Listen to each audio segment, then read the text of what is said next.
Pernah kebayang nggak ada sebuah gunung yang ternyata bukan bentukan alam, tapi dipahat dengan tangan manusia? Sebuah gunung yang penuh dengan spiritualitas dan misteri. Nah, inilah kisah Borobudur. Oke, kita mulai dari pertanyaan yang kedengarannya mustahil. Gimana caranya bangun sebuah gunung? Karena pada dasarnya, ya itulah Borobudur. Ini bukan sekedar tumpukan batu, tapi sebuah mahakarya rekayasa yang luar biasa. Dibangun lebih dari 1000 tahun yang lalu tanpa teknologi modern sama sekali. Skalanya segede apa? Yuk kita lihat angkanya. Coba deh bayangin, 2 juta balok batu andesit vulkanik, masing-masing dipahat dengan presisi, diangkut, entah gimana caranya, dan disusun jadi struktur raksasa ini. Dan ini bukan cuma tumpukan batu biasa loh. Dinding-dindingnya itu dihiasi sama 2.672 panel relief yang super detail.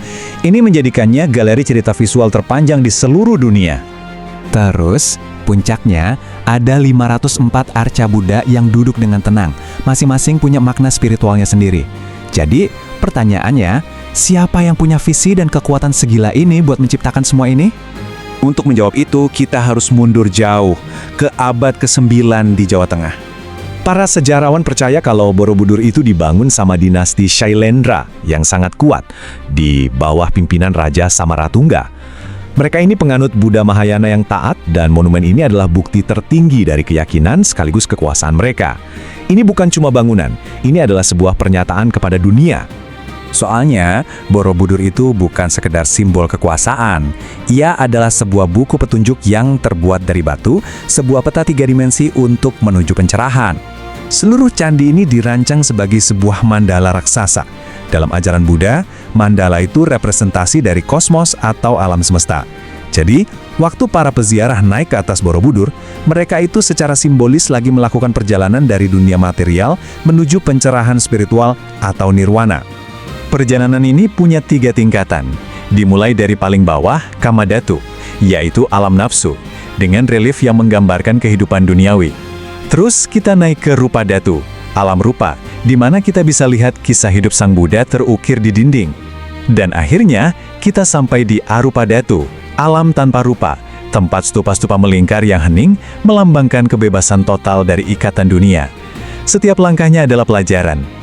Dan yang bikin ini semua makin gila lagi tuh, kejeniusan teknisnya.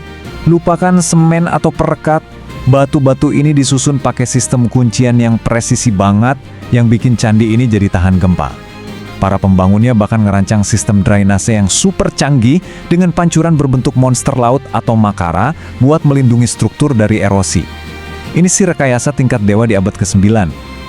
Tapi, setelah semua kemegahan ini, pusat kekuasaan bergeser. Borobudur pun ditinggalkan. Pelan-pelan, candi ini ditelan oleh hutan dan abu vulkanik, jadi legenda yang hilang selama berabad-abad. Sejarahnya ini luar biasa banget. Selesai dibangun sekitar tahun 824, candi ini terbengkalai selama hampir 1000 tahun. Baru di tahun 1814, Sir Thomas Stamford Raffles yang waktu itu gubernur Inggris dengar desas-desus soal gunung batu yang tersembunyi. Tapi, upaya penyelamatan besar-besaran baru benar-benar dimulai di abad ke-20. Coba bayangin apa yang ditemuin timnya Raffles. Bukan candi megah yang kita lihat sekarang, tapi sebuah bukit misterius yang tertutup rapat sama tanaman liar. Butuh 200 orang cuma buat bersihin semak belukar dan tanahnya. Pelan-pelan mengungkap keajaiban yang terkubur di bawahnya. Tapi menemukannya itu baru awal dari cerita. Menyelamatkannya dari kehancuran butuh upaya global yang luar biasa. Jadi, masalah utamanya itu air. Hujan tropis yang deras banget itu meresap ke dalam inti candi, mengikis batu, dan menyebabkan apa yang disebut para ahli sebagai kanker batu. Kalau nggak ada tindakan drastis, monumen ini terancam runtuh. Makanya di tahun 1973, pemerintah Indonesia dan UNESCO memulai salah satu proyek restorasi paling ambisius dalam sejarah. Mereka benar-benar membongkar seluruh bagian bawah candi, batu demi batu. Setiap balok dibersihkan, lalu mereka bangun fondasi beton modern dengan sistem drainase baru, dan dengan susah payah menyusun semuanya lagi kayak puzzle 3 dimensi terbesar di dunia.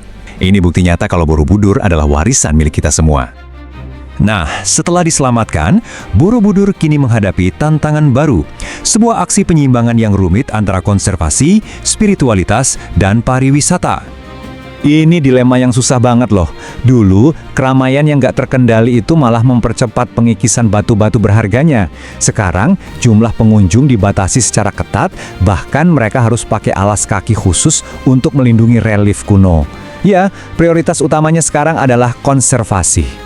Untuk mengelola semua kerumitan ini, ada peraturan baru yang menciptakan 5 zona di sekitar candi. Bayangin aja kayak lingkaran pelindung. Zona inti adalah area sakral khusus untuk kegiatan keagamaan. Lingkaran di luarnya berfungsi sebagai penyangga, menyeimbangkan antara pariwisata, kehidupan masyarakat lokal, dan perlindungan lingkungan. Ini adalah pendekatan holistik untuk memastikan Borobudur tetap hidup untuk generasi mendatang. Dan kisah restorasi ini ternyata belum selesai. Stupa utama di puncak saat ini kosong, seperti raja tanpa mahkota. Dulu, secara historis, di puncaknya ada yang namanya catra, semacam payung batu yang melambangkan pencapaian spiritual tertinggi. Nah, sekarang ada perdebatan untuk memasangkannya kembali untuk mengembalikan keutuhan spiritual sang raja ini. Ini membawa kita pada pertanyaan terakhir. Apakah Borobudur itu sebuah peninggalan masa lalu yang harus kita bekukan dalam waktu? Atau apakah ia adalah sebuah situs yang hidup, yang ceritanya terus ditulis ulang oleh kita semua?